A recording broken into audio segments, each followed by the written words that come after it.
It is our honor to welcome back you all to our new video where I'm back with my top 10 fantasy mangas and manhwas that you haven't read. Top 10 fantasy manhwas you haven't read are in a world where everyone holds fantasies of living out magic and the presence of manhwas. And manhwa somehow fulfills them all, and on top of that, fantasy manhwa and manhwa are really a fan demand out there.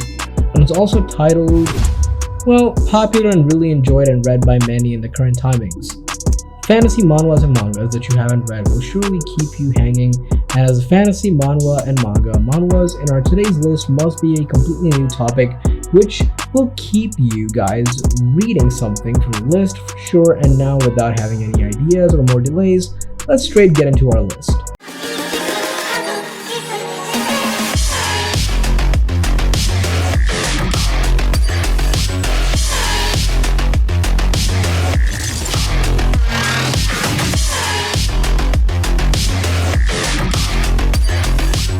Number 10.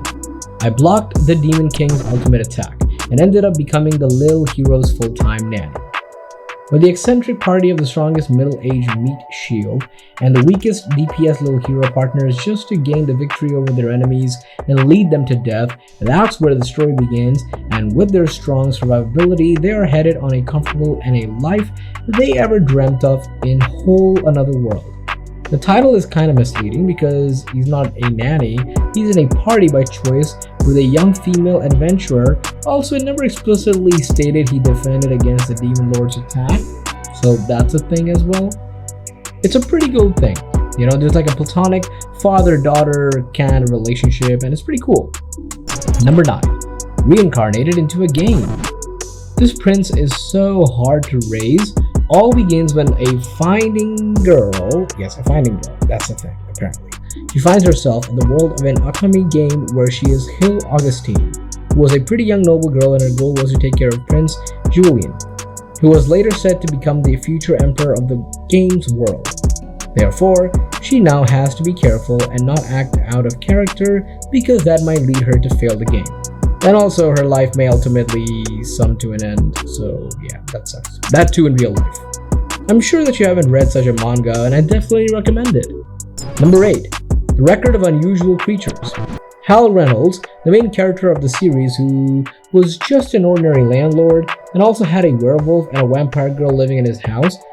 Anyways, the twist started appearing when he was dragged into a mysterious organization by a crazy goddess, all just to save alien creatures, and yet surprisingly everything was shown to be set to 10,000 years ago. Now, personally speaking, the comedy is probably the most important part of the manga, and it's pretty cool, but it's also very well written, and it's got it doesn't have a plot hole, so that's one thing. Overall, fantastic read. Number 7. How to Train Your Demon King. While exploring the wilderness, Yuan discovered a mysterious village being attacked by hundreds of demons. He accidentally got caught in a magical formation that was meant to kill the Demon King, Zhou Yu, and somehow obtained a portion of the Demon King's soul. Since then, the Demon King has been forced to live a modern life with Yuan and blend into human society. This manga is a pretty standard mix of action comedy, and I believe it'll lead into some gay romance, but it has a really great artist drawing it. The backgrounds are always very interesting and they look kind of minimalistic. Yeah, they have this Hopper-like painting as well. The main character kind of looks like Seiran from Tsubasa Reservoir Chronicles, and they all have elongated bodies. It's a pretty good lead, to be honest. I mean, the lead of this whole thing, the whole joint, is so cool. I mean, I like it.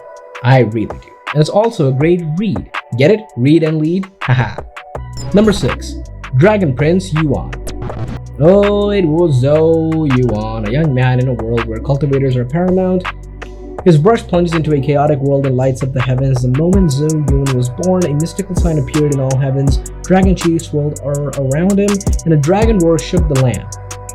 It was the sign of the Saint Dragon.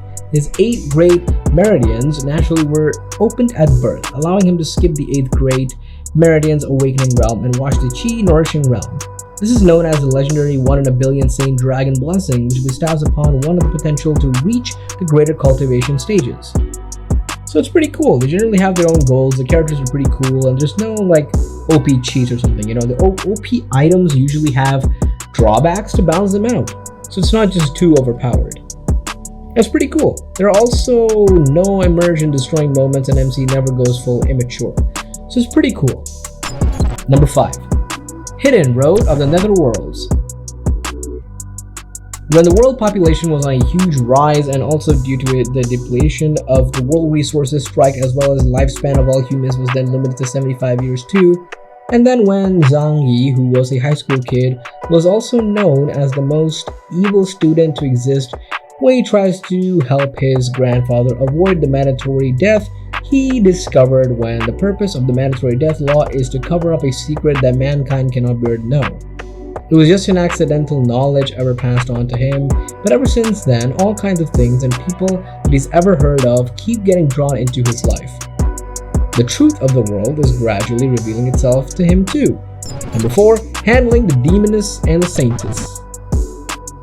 The story here all takes place when our main character's dad, who had to marry for the second time and then remarry when he was out of his new wife on a honeymoon abroad while leaving Sanchi along with his aunt Quan. Coincidentally, they both also shared the same birth year too, and expecting the start of an unabashed life at first. It never occurred to Sanchi that his aunt was a demon-slaying celestial being as well. All sorts of twists and turns started bashing him, and not to mention his long-lost childhood friend, Xiao Yu, turned out to be the greatest assassin of the banished Celestial Agency, an organization managed by celestial beings. It's got cool elements of a good manga, so you gotta check this one out. Number 3. There's a teleportation circle in my basement. Another totally underrated but yet very good manga. There's a teleportation circle in my basement, starting with a young teen kid who stayed all by himself. Qi Shaoxuan, when he accidentally discovered something totally mysterious, magical circle-shaped like entity in the basement, well, all he was just trying to do was expand his villa. But then he couldn't stop himself but his place his hand on the seal, and then with a flash of light, a magical, majestic blonde-haired girl walked out of nowhere right from the circle. And this was where a normal teen life of Qi Shaoxuan was there to take a huge turn.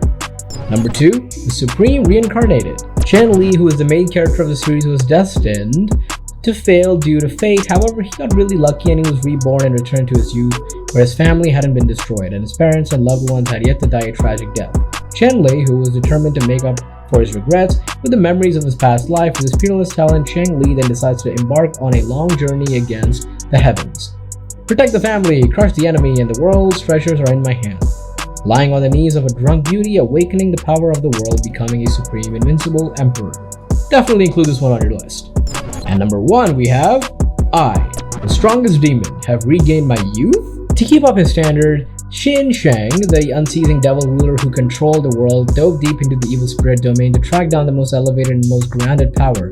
Millennia later, he has gone more grounded and more youthful, and the world has likewise changed. My initial opinion was like the story was pretty boring, none of the characters were interesting, and the story was kinda dull and bland, but then it got better when the plot and storyline developed much more in the later chapters, and the characters were also more interesting later on.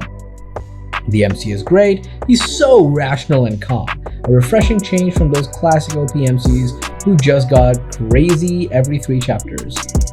He actually uses his brain and thinks calmly. Also, he does have some kingly vibes going on, and that's very well written. Different from those manhwas where they just want to dominate everyone just because they are a king or an emperor. And the art is pretty cool, and the transitions and the translations are also good, so I'm gonna at least make sure that you guys enjoy this one. Well, this was it for today's list and the video, but before ending, if you really did enjoy our today's video, make sure you drop a like and also make sure that you are subscribed to us and leave that notification bell set to ringing so you won't miss out any of our future updates. You can always leave your views and suggestions down below in the comment section. Till the next one, my name is Zira Khan and I'm the voice of the voiceless. See ya and peace out.